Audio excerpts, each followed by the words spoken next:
Placard হাতে বিক্ষোভে উত্তাল পুরো ইসরায়েল। গাজার রাফা থেকে ৬ জিম্মির মরদেহ উদ্ধারের পর ক্ষোভে ফুঁসে উঠেছে সাধারণ মানুষ।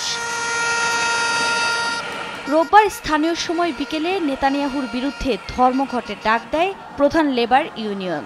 এতে প্ল্যাকার্ড হাতে রাজধানী তেল আবিব, জেরুজালেম সহ বিভিন্ন শহরের রাস্তায় নামে লাখো মানুষ। জিম্মিদের পরিবারের প্রতি সহমর্মিতা জানিয়ে তেল আবিব সহ বিভিন্ন অঞ্চলে সাধারণ মানুষ তাদের ব্যবসা প্রতিষ্ঠান বন্ধ করে দিচ্ছেন। এতে পঙ্গু হয়ে যাওয়ার উপক্রম হয়েছে ইসরায়েলের অর্থনীতি। হামাসের সঙ্গে যুদ্ধবিরতির চুক্তি করতে না পারার জন্য নেতানিয়াহুকেই দুষছেন তারা। এছাড়া প্রশাসনের ভুলেই এতগুলো মানুষ বলি হয়েছে বলেও দাবি করেন বিক্ষোভকারীরা। এ সময় নেতানিয়াহু সরকারকে সন্ত্রাসী আখ্যা দেন অনেকে। আমরা এখানে ইসরায়েলি সরকারের বিরুদ্ধে প্রতিবাদ করতে এসেছি, যারা ভুল সিদ্ধান্ত নিচ্ছে। ইসরায়েলের সরকার যাই করুক না কেন, জিম্মি এবং সৈন্যদের ফিরিয়ে আনার জন্য যা দরকার সবই করতে হবে।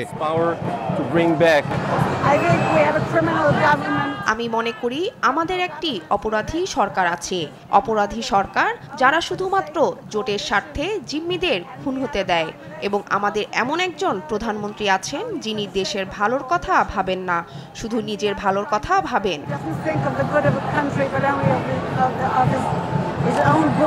এদিকে পুলিশের বিরুদ্ধে বিক্ষোভকারীদের দমন পীড়নের অভিযোগ পাওয়া গেছে।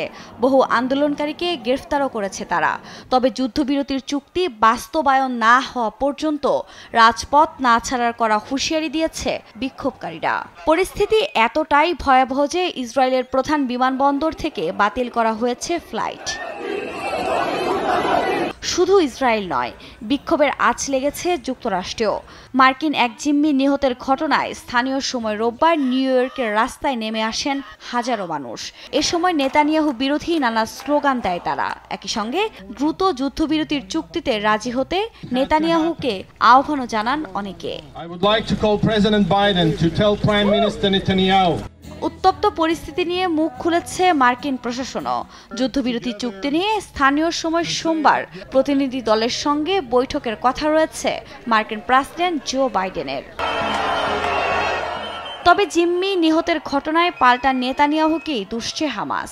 আইডিএফের হামলায় তাদের মৃত্যু হয়েছে বলে দাবি করেন হামাসের জ্যেষ্ঠ নেতা খলিল আল হায়া। যুদ্ধবিরতি চুক্তি হলে নিহত জিম্মির ৩ জনের মুক্তি দেওয়ার পরিকল্পনা ছিল বলেও জানান তিনি। আফরিন মৌ, নিউজ ডেস্ক, দেশ টিভি।